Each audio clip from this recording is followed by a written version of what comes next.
안녕하세요. 안녕하세요. 오늘 또 저희 한어 예배에 오신 여러분들 환영합니다. 이제 12월이 벌써 됐어요. 오늘 말이에요. 12월 5일인데 예. 저희가 이번 주는 제가 이렇게 옷 입은 것처럼 이 P자가 퍼듀를 나타내거든요. 상징하는데 인디애나에 있습니다. 인디애나 웨스트 라프에이트라고 예. 퍼듀 대학교가 있는 이곳에 와서 국제 학생사에 가는 우리 그 그룹들하고 같이 시간 보내는데 특별히 여기 박상건 형제님 생팍이라고 저희는 부르는데 그 집에 와가지고 하고 안수연 자매님 댁에 와서 아이가 이렇게, 둘 있습니다. 아주 젊은 예. 부부인데 우리 형제님이 특히 카메라하고 비디오 같은 거 잘 만지고 그래가지고 여기서 지금 녹화를 하고 있습니다. 예. 우리 박상건 형제님 아버님 어머님께서 참 너무 사랑하셨는데 또 우리 할머니 할아버지가 너무 사랑을 많이 주셔가지고 그 할아버님이 진짜 천자를 꼭 넣으시려고 그랬대요. 이름에. 할머님이 그러셨는데. 할머님이 예.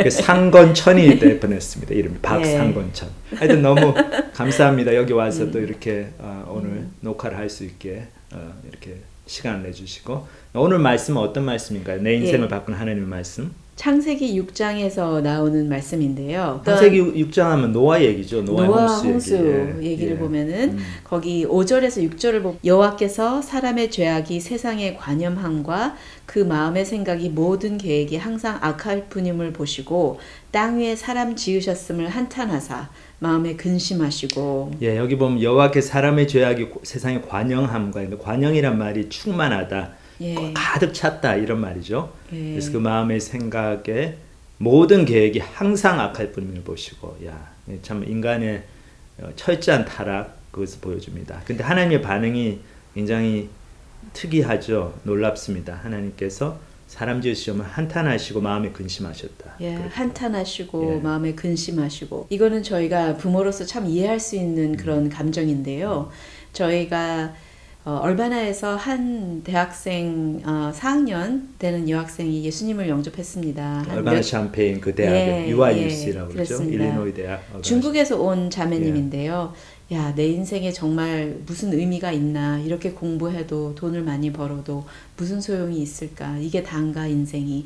그런 생각으로 고민을 하다가 성역 공부를 하게 되면서 정말 하나님이 계시다면 이 세상을 돌아보면은 하나님이 별로 신경을 안 쓰는 것 같다. 그렇죠. 왜냐하면 하나님이 계시다면 어떻게 이렇게 악한 일이 많이 생기고 많은 사람들이 고통을 받고 또 나쁜 짓 하는 사람들이 많은데 당장 벌도 안 내려오고 그런 생각을 할 수 있죠. 네, 그렇기 때문에 하나님이 참 관심도 없고 별로 사람에 대해서 그런 감정을 느끼지 않는 하나님인 것 같다. 영어 표현으로 dispassionate 라는 단어를 썼습니다. 제가 그 단어를 몰랐습니다.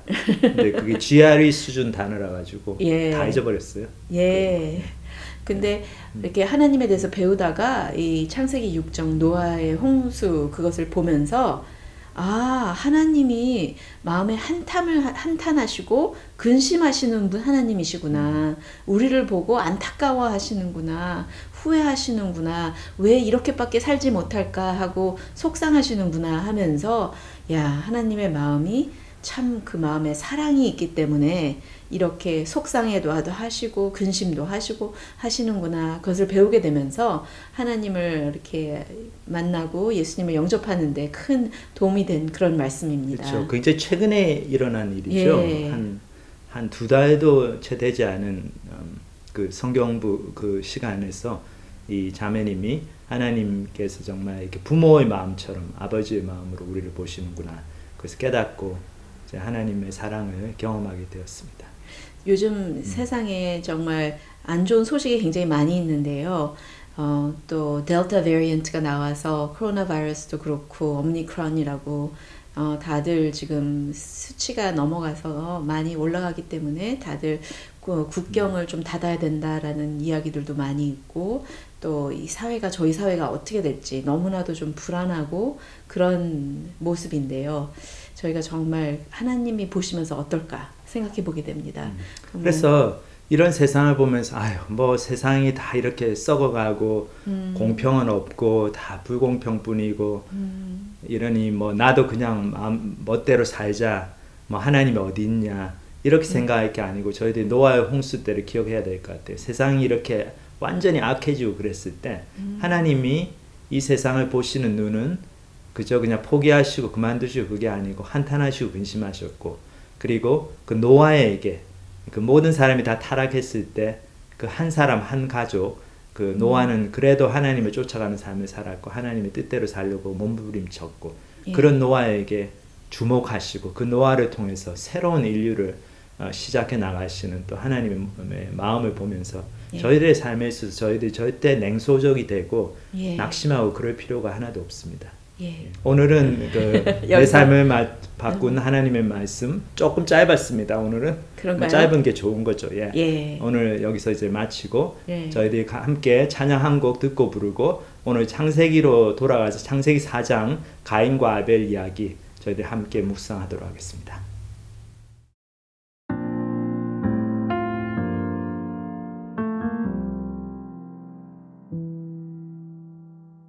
이 땅의 황무함을 보소서. 하늘의 하나님 긍휼을 베푸시는 주여, 우리의 죄악 용서하소서. 이 땅 고쳐 주소서. 이제 우리 모두 하나 되어 이 땅에 무너진 기초를 다시 쌓을 때 우리의 우상들을 태우실 성령의 불 임하소서. 부흥의 불길 타오르게 하소서. 진리의 말씀 이 땅 새롭게 하소서. 은혜의 강물 흐르게 하소서. 성령의 바람 이제 불어와. 오 주의 영광 가득한 새날 주소서. 오 주님 나라 이 땅에 임하소서. 오 주의 영광 가득한 새날 주소서. 오 주님 나라 이 땅에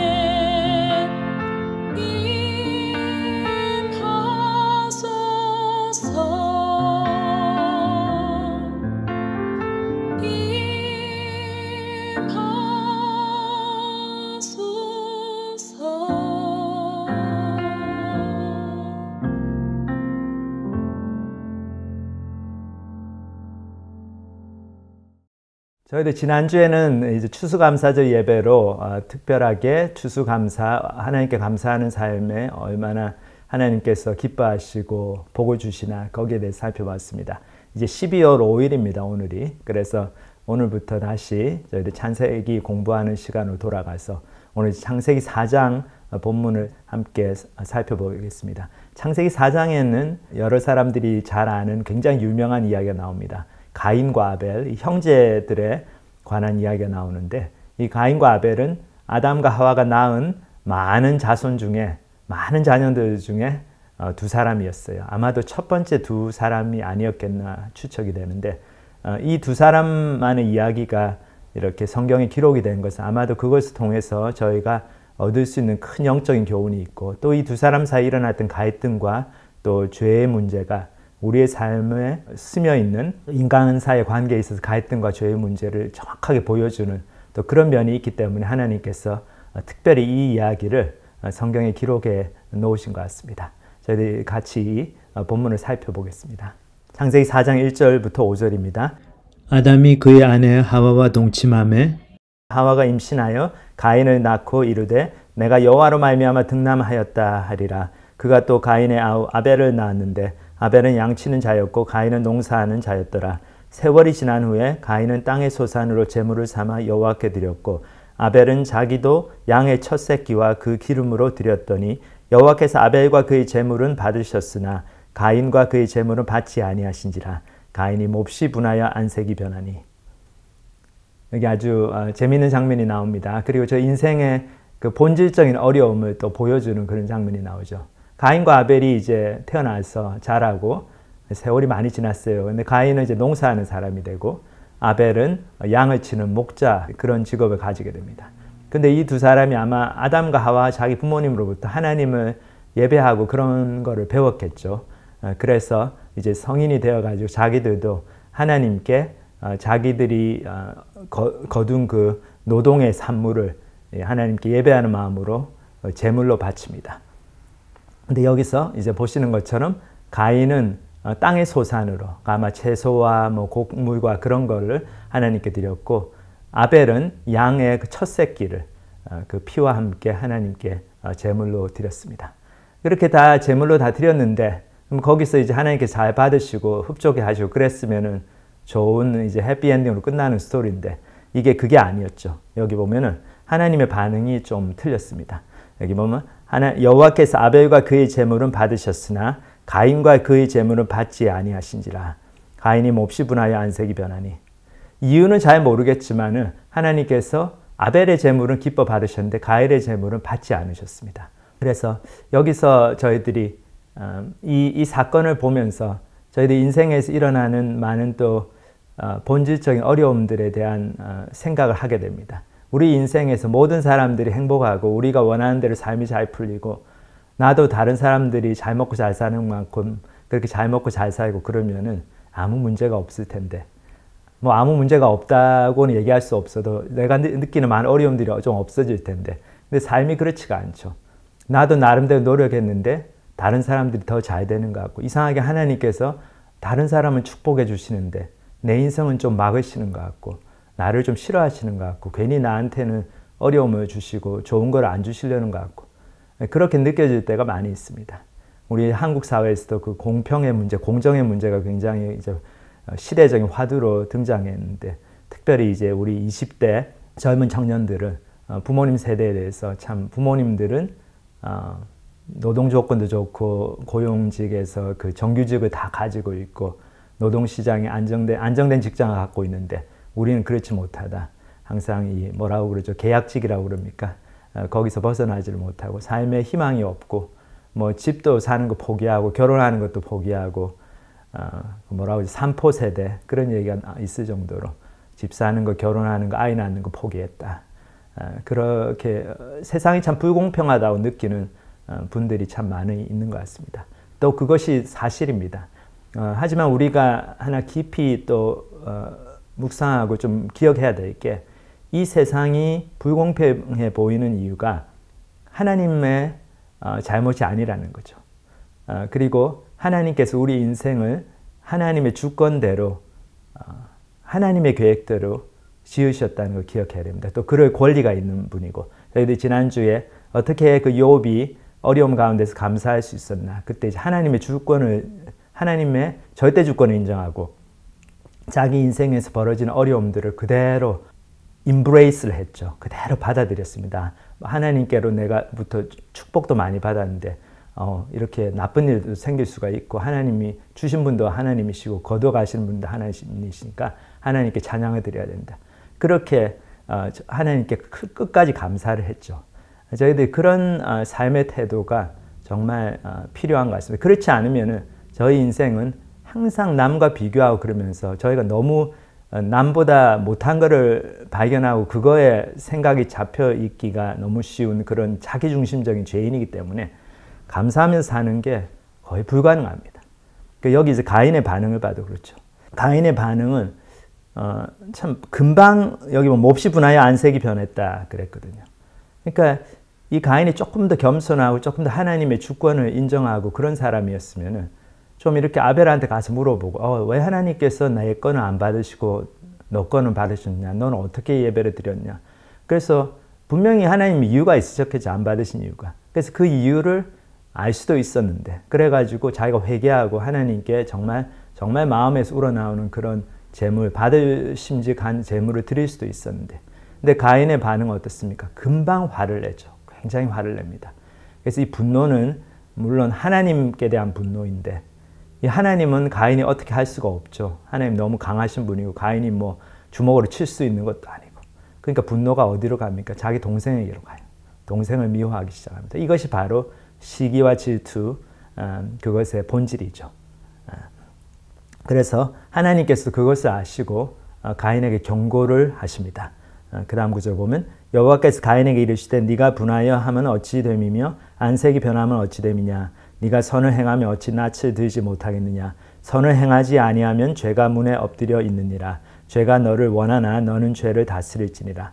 하나님께서 가인에게 직접 경고를 하십니다. 네가 왜 이렇게 분해하느냐 좀 너 마음을 돌이켜봐라. 너 속에 죄의 소원이 있다. 죄가 너를 지금 움켜잡으려고 하고 너를 지배하려고 하고 너를 하여금 죄악된 행동을 하도록 그렇게 움직이고 있다.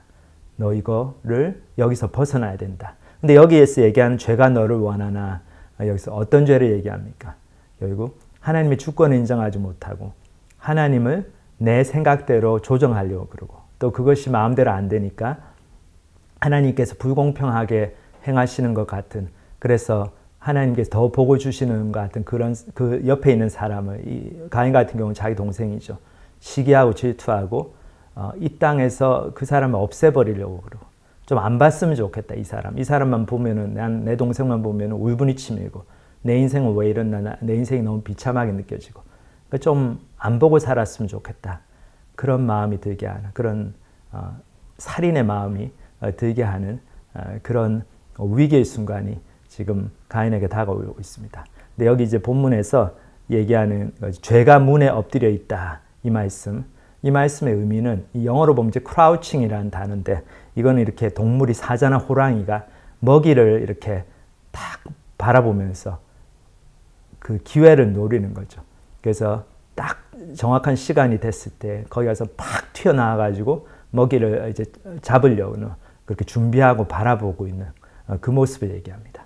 그래서 죄가 그렇게 우리 속에서 그렇게 문에 엎드려가지고 우리가 점점 그렇게 시기하고 질투하고 하나님을 원망하는 마음을 점점 많이 품게 되고 그 마음이 이렇게 어떤 수준에 이르기까지 기다리고 있습니다.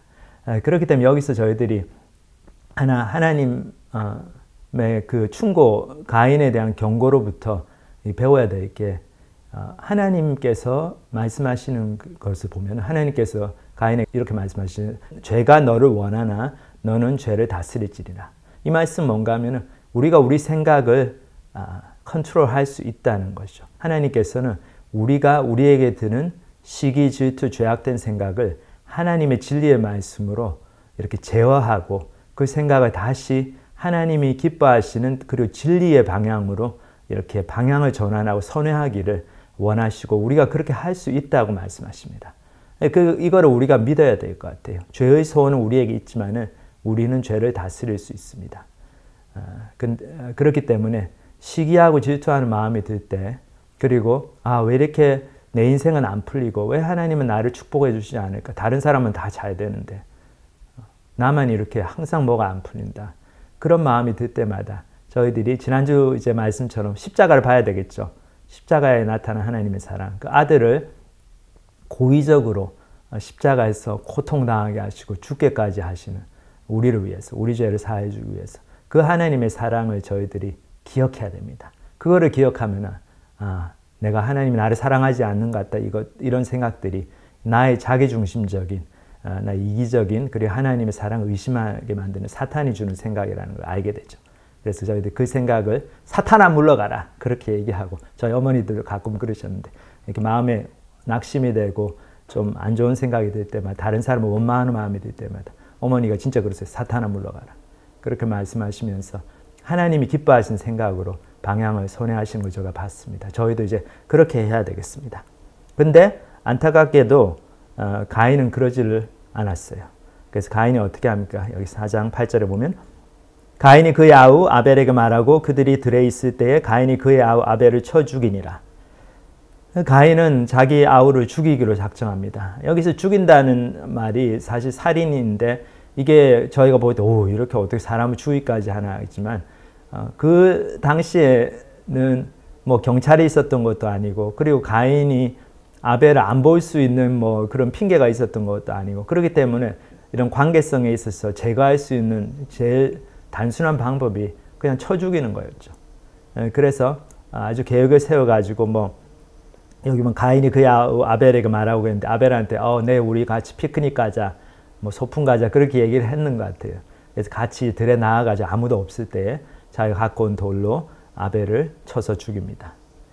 근데 저희도 이렇게 생각해 보면은 저희가 어떤 사람을 시기하고 질투하고 그 사람 보면은 마음이 상하고 그럴 때 어떻게 합니까? 그 사람을 안 보고 싶어 하죠. 그래서 저도 예전에 어머니한테 들었는데 그 여고 동창회 같은데 보면은 아주머니들이 어떤 분들은 안 나타난대요.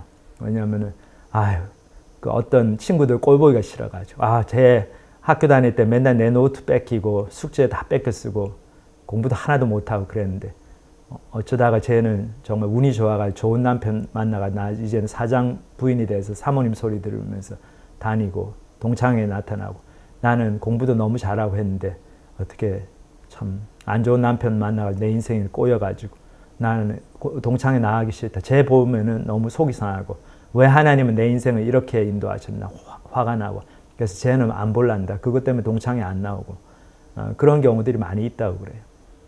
그것은 바로 관계성에 있어서 저희들이 살인을 하는 거죠. 그 사람을 나의 그 관계성의 그 울타리 안에서 완전히 제거해 버리는 거죠. 바깥으로 내보내 버리는 겁니다. 그렇기 때문에 관계성에 있어서의 살인인 거죠.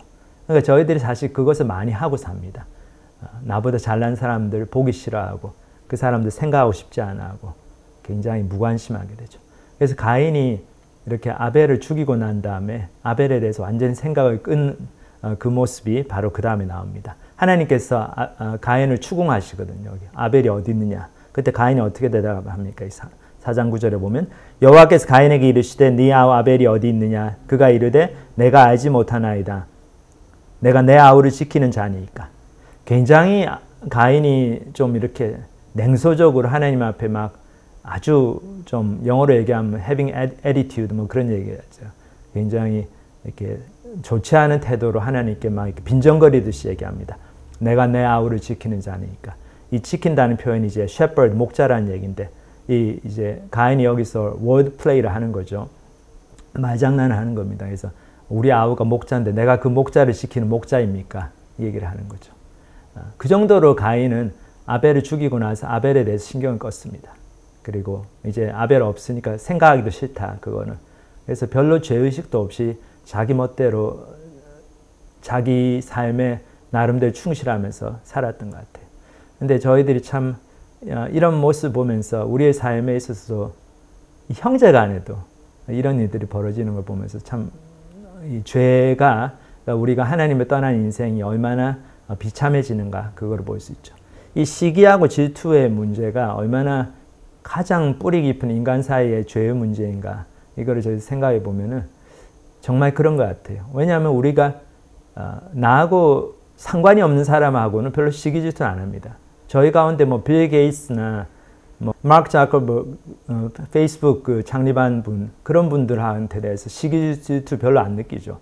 그 사람들은 뭐 한국 사람도 아니고 뭐 내 친구도 아니고 그러니까 잘난 사람인데 나하고는 리그가 틀리기 때문에 그런 거 안 느끼는데 우리 형제 중에 누가 잘 되고 우리 고등학교 동창 중에 누가 잘 되고 나보다 별로 잘나지도 못하는 것 같았는데 학교 다닐 때는 걔들 인생이 잘 풀려 유명해져가 신문에 나오고 뭐 텔레비에 나오고 그러면은 겉으로는 막 축하해 주는 척 하는데 I'm so happy 야 너 너무 잘 돼서 좋겠다 근데 속으로는 불평불만이 나오죠.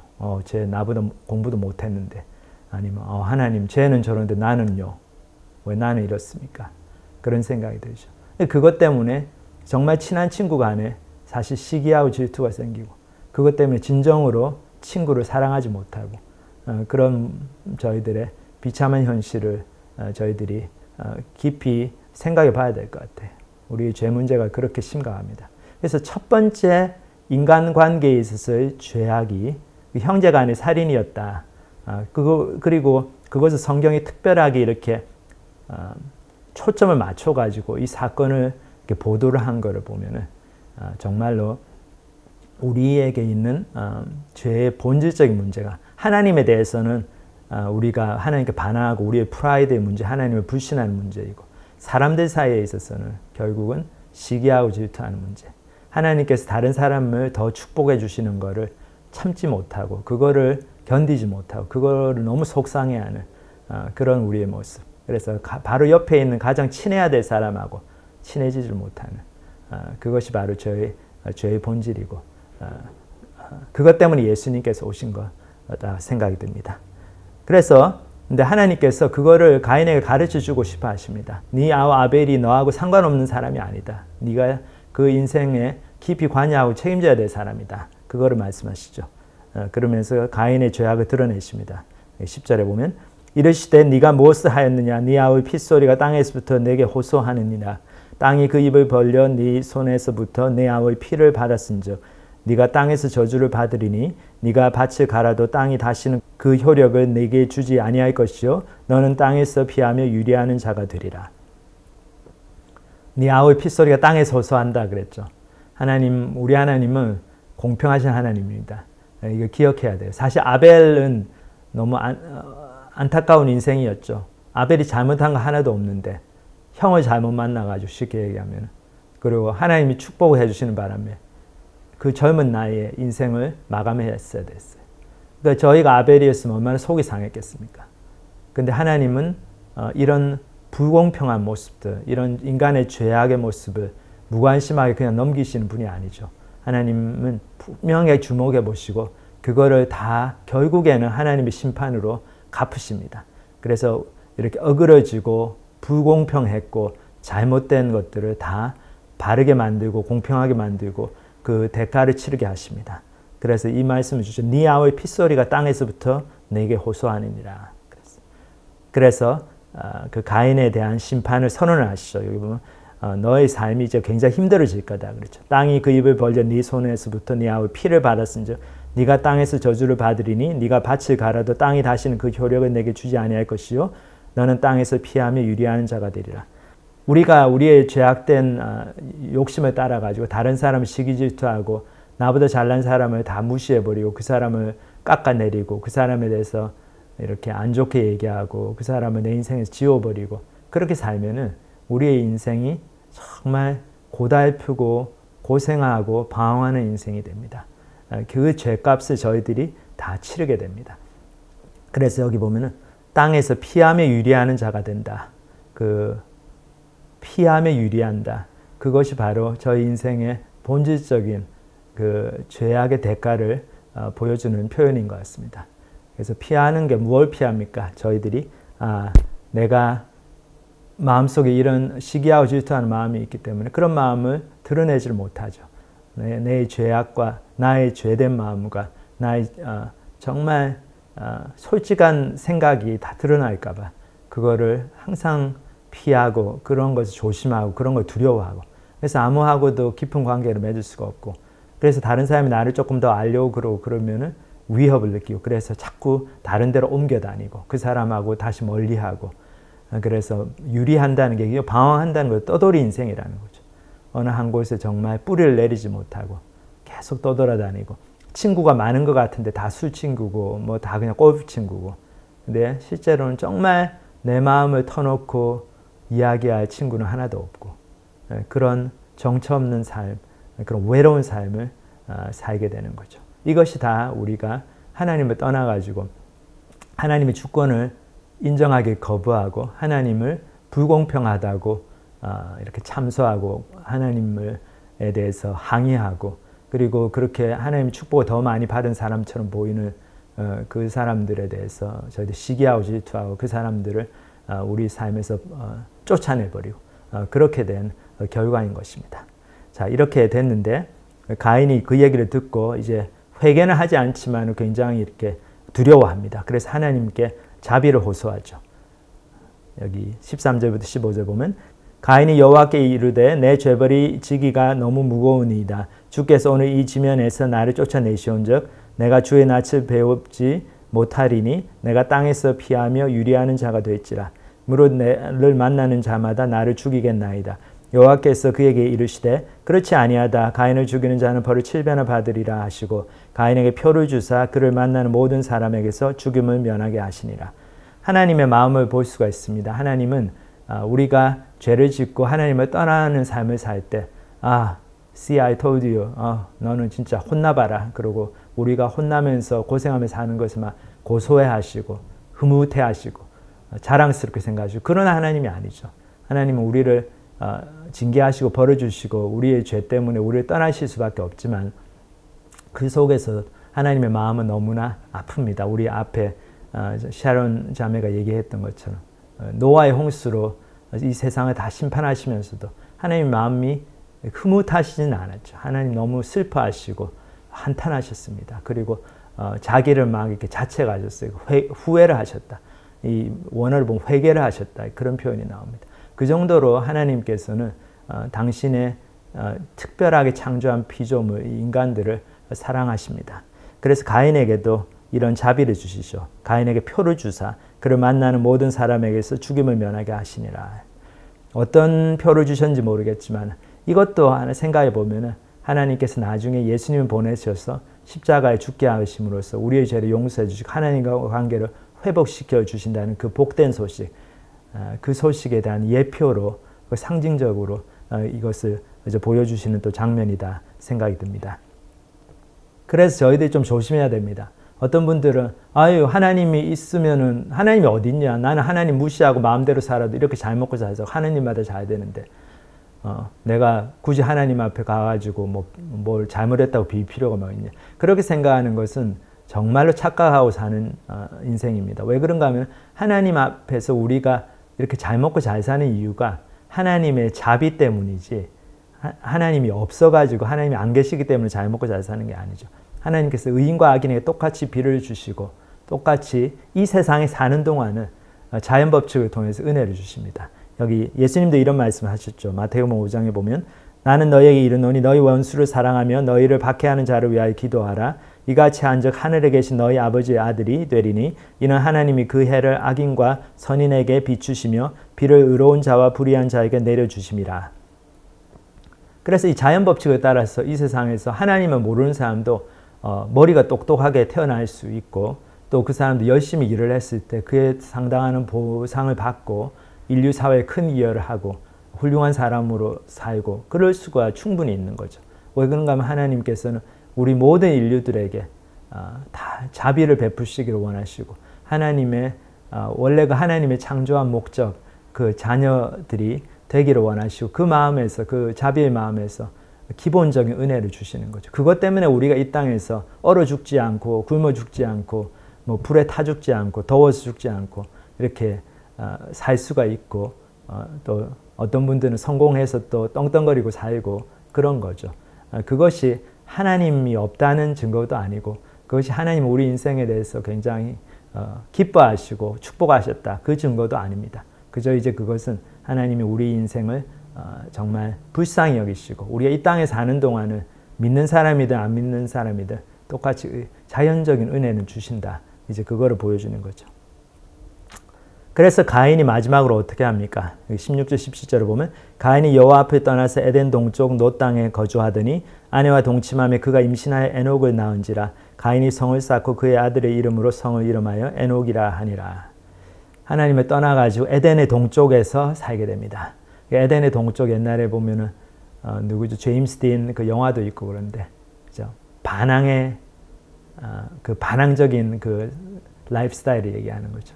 에덴 동산이 저쪽에 서쪽에 있는데 우리는 에덴의 동쪽에 살면서 힘들어하고 그러면서 그 우리가 떠나온 그 에덴을 마음속으로 인생의 어떤 조용한 순간들이 다가올 때 이따금씩 이렇게 동경하고 야 그런 삶이 정말 가능할까? 그런 참으로 하나님 앞에서 내 마음이 행복해지고 참된 평화가 있고 그런 삶은 어떤 삶인가? 그것에 대해서 동경하고 사모하고 그러면서 근데 또 하루하루 내가 밥 먹고 살아야 되니까 그냥 아유 뭐 이런 거 생각하면 뭐하냐, 다 배부른 소리지 하면서 또 삶의 현장, 그 치열한 경쟁의 현장에 나가서 그냥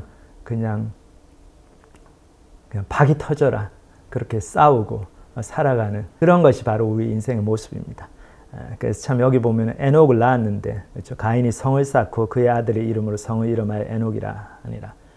가인의 삶은 항상 불안에 떠는 삶이었기 때문에 그 불안과 초조한 마음, 내 인생은 내가 책임져야 되겠다 마음 때문에 성을 쌓았죠. 그것 때문에 많은 것을 이루었습니다. 성도 쌓고 업적도 많이 이루었는데 아무도 신뢰할 사람이 없으니까 그 성의 이름을 자기 아들의 이름으로 지었죠. 에녹이라고. 결국은 자기 아들밖에, 자기 가족밖에 바라볼 사람이 없는 그런 이렇게 외롭고 방황하는 인생이 됐습니다. 근데 그것이 바로 우리 인간들의 모습인 것 같아요. 우리가 그런 말씀 하잖아요. 어떤 분들. 야, 믿을 건 가족밖에 없고. 근데 가족도 믿을 수가 없죠. 유산 때문에 싸우고. 그럼 누구를 믿고 삽니까? 아, 나밖에 믿을 수가 없구나. 근데 뭐 나는 믿을만 합니까? 그게 아니고. 그냥 저희들 이런 걸 생각해 보면 정말 하나님께로 돌아가서 회개하고 예수님께 주시는 그 구원의 은혜를 그냥 빈손으로 나가서 받아들이는 것, 영접하는 것, 그것이 너무나 합리적인 결정이다. 그게 정말 그렇게 사는 것이 너무 말이 되는 삶이죠.